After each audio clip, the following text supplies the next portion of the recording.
यंदा दिवाळीच्या वेळेला माझी तब्येत थोडी बरी नव्हती म्हणून लक्ष्मीपूजनाची पूर्ण पूजा नम्रताने करून घेतली. त्यानंतर तिने तयारी केली आणि दर्शनने पुढची पूजा करून घेतली. मग आता म्हटलं की चला थोडं जाऊन शेजाऱ्यांना दिवाळीच्या शुभेच्छा देऊया. असं तर शुभेच्छा देणं घेणं चालूच आहे. आता लक्ष्मीपूजन झालेलं आहे त्यानिमित्ताने पुन्हा मी इथे आले. असं म्हणतात की पहिला सगो पडोसी म्हणजे आपला शेजारी जो असतो तो आपल्या सगळ्यात आधी जवळचा असतो. तर त्यामुळे इथे सगळ्यांना मी येऊन दिवाळीच्या शुभेच्छा दिलेल्या आहेत आणि सगळ्यांनी भरभरून मला सुद्धा शुभेच्छा दिलेल्या आहेत. आणि यांच्या घरातली लक्ष्मीपूजनाची पूजा सुद्धा ना खूप सुंदर अशी मस्त मांडलेली होती. अगदी मन प्रसन्न वाटलं बघून. त्यानंतर आता इथे मी स्वतःला दाखवते, कारण कसं की आपण ब्लॉग शूट करताना स्वतःला दाखवलंच जात नाही.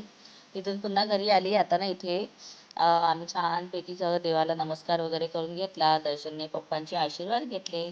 आणि आज तर दर्शनने काय बाबा ताईचा पण आशीर्वाद घेतलेला आहे. पण आशीर्वाद घेण्याची पद्धत बघा त्याची.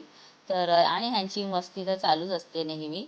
तर खूप छान दोघांमध्ये असंच प्रेम राहू दे बस, ईश्वरचरणी माझी हीच प्रार्थना. आणि आता सगळं झाल्यानंतर फराळ घेतला आणि मी आता खाली आलेली आहे. कारण आमच्या बिल्डिंगमध्ये लक्ष्मीपूजन झाल्यानंतर 8-8:30 नंतर सगळेजण असा मस्त आपला आपला फराळ घेऊन येतात आणि छान सामूहिक फराळ येतो. खूप छान मजा आणि धमाल येते, कारण प्रत्येकजण आपापल्या घरातून फराळ आणलेला असतो.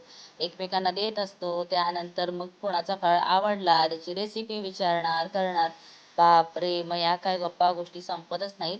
आणि कधी 10-11 वाजतात ना हेच कळत नाही. आणि त्यानंतर फोटोज असतात ते वेगळे.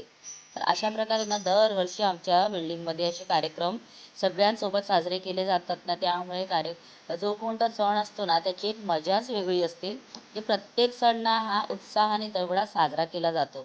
जसं की तुम्ही पाहिलं असेल की दसऱ्याच्या वेळेला सुद्धा आम्ही सगळे सोनं लुटायला येतो.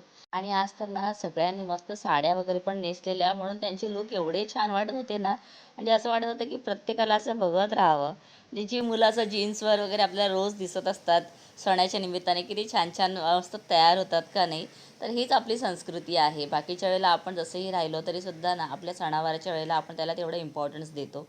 सो चला, अशा प्रकारे हा आजचा मिनी ब्लॉग मस्त एकदम छान झालेला आहे.